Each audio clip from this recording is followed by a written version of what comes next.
नमस्कार, मैं हूं अंकुर और आप देख रहे हैं सत्यहिंदी.com। हमें खुशी इस बात की है कि आप हमारे सभी प्रोग्राम्स को पसंद कर रहे हैं और आपसे हमारा रिश्ता मजबूत हुआ है। और इस रिश्ते को और मजबूत करने के लिए डिस्क्रिप्शन में दिए गए लिंक पर क्लिक करिए, जिससे हमारा रिश्ता और मजबूत होगा। आइए अब एक नजर डाल लेते हैं अब तक की सुर्खियों पर। बहुजन समाज पार्टी की प्रमुख मायावती ने मऊ विधानसभा सीट से मुख्तार अंसारी का टिकट काट दिया है। मायावती ने ट्वीट कर कहा कि बीएसपी का आगामी यूपी विधानसभा आम चुनाव में प्रयास होगा कि किसी भी बाहुबली या माफिया आदि को पार्टी से चुनाव न लड़ाया जाए।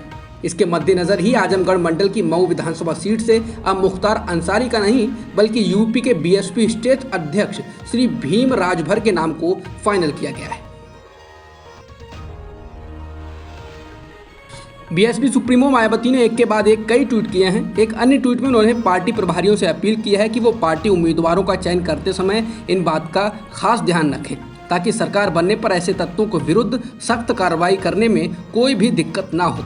मायावती ने कहा कि बीएसपी का संकल्प कानून द्वारा कानून का राज के साथ ही यूपी की तस्वीर को भी अब बदल देने का है, ताकि प्रदेश व देश ही नहीं बल्कि बच्चा बच्चा कहे कि सरकार हो तो बहन जी की सर्वजन हिताय व सर्वजन सुखाय जैसी, तथा बीएसपी जो कहती है वह करके भी दिखाती है। यही पार्टी की सही पहचान है।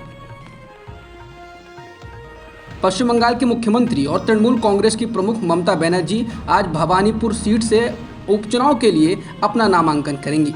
विधानसभा चुनाव में नंदीग्राम सीट से हार जाने के बाद अब ममता बनर्जी अपनी पारंपरिक सीट भवानीपुर से मैदान में हैं। वहीं बीजेपी की ओर से विधानसभा उपचुनाव में ममता बनर्जी के खिलाफ प्रियंका टिब्रीवाल को उम्मीदवार बनाया गया है। बता दें 30 सितंबर को इस सीट पर मतदान होगा और वोटों की गिनती 3 अक्टूबर को होगी।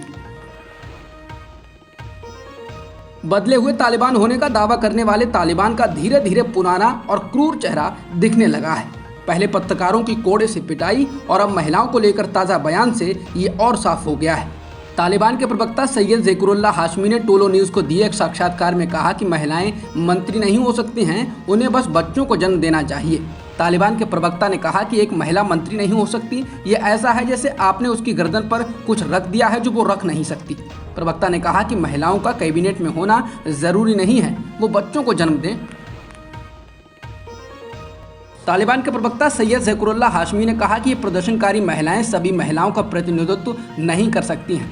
इस दौरान जब तालिबान प्रवक्ता से सवाल किया गया कि महिलाएं समाज का आधा हिस्सा हैं, इसके जवाब में हाशमी ने कहा कि लेकिन हम उन्हें आधा नहीं मानते हैं। किस तरह का आधा? आधा ही यहाँ गलत परिभाषित है। आधे का मतलब यहाँ है कि आप उन्हें कैबिनेट में रखें और कुछ नहीं, और अगर आप उनके अधिकारों का उल्लंघन करते हैं तो कोई मुद्दा नहीं। हाशमी ने कहा कि पिछले 20 वर्षों में इस मीडिया, अमेरिका और अफगानिस्तान में इसकी कठपुतली सरकार ने जो कुछ भी कहा, क्या वह कार्यालयों में वेश्यावृत्ति के अलावा कुछ था? इस पर जब साक्षात्कारता ने कहा कि आप सभी महिलाओं पर वेश्यावृत्ति का आरोप नहीं लगा सकते, तो हाशमी ने कहा कि मेरा मतलब सभी अफगान महिलाओं से नहीं है। सड़कों पर विरोध करने वाली 4 महिलाएं वे अफगानिस्तान की महिलाओं का प्रतिनिधित्व नहीं कर सकती हैं। अफगानिस्तान की महिलाएं वे हैं जो अफगानिस्तान के लोगों को जन्म देती हैं, उन्हें इस्लामी नैतिकता पर शिक्षित करती हैं। संयुक्त राष्ट्र की विशेष दूत डेबोरा लियोन ने कहा कि संयुक्त राष्ट्र के अफगान कर्मचारियों को पिछले महीने तालिबान के सत्ता में आने के बाद से लगातार उत्पीड़न और धमकी का शिकार किया जा रहा है।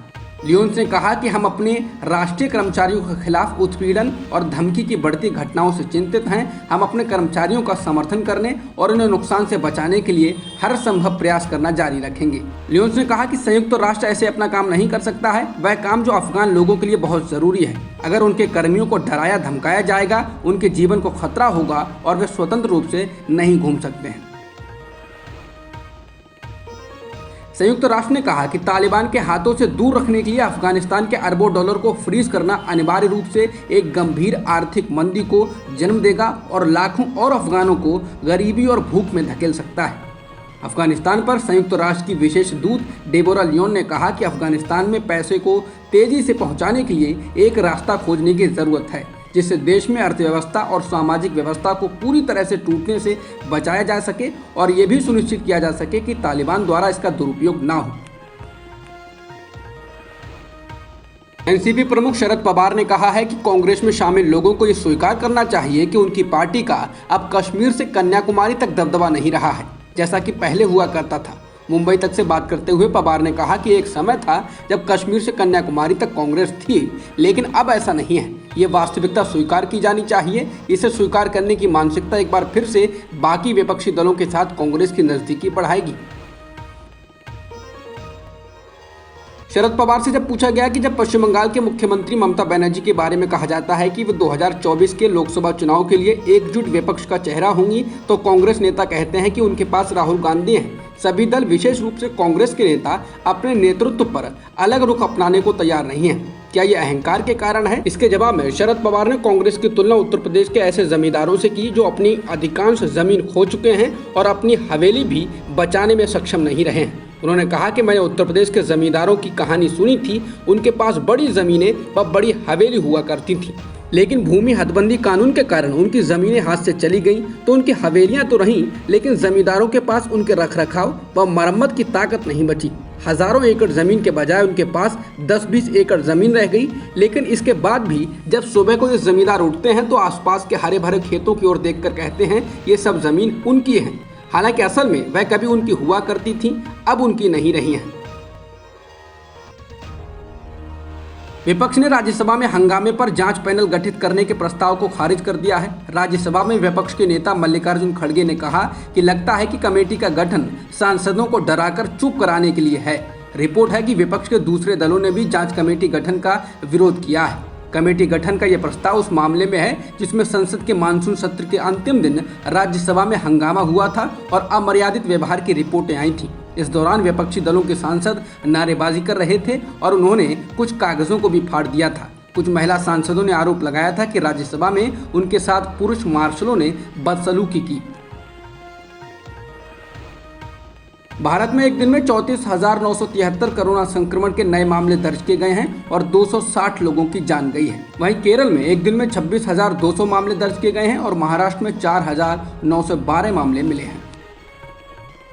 राशिद खान द्वारा T20 विश्व कप में टीम की कप्तानी छोड़ने के ऐलान के बाद अब मोहम्मद नबी को अफगानिस्तान टीम का कप्तान बनाया गया है। नबी ने खुद ट्वीट कर इस बात की जानकारी दी है। नबी ने कहा कि ऐसी नाजुक स्थिति में मैं T20 फॉर्मेट में राष्ट्रीय क्रिकेट टीम के प्रतिनिधित्व के लिए चुने जाने पर ACB के फैसले की सराहना करता हूं।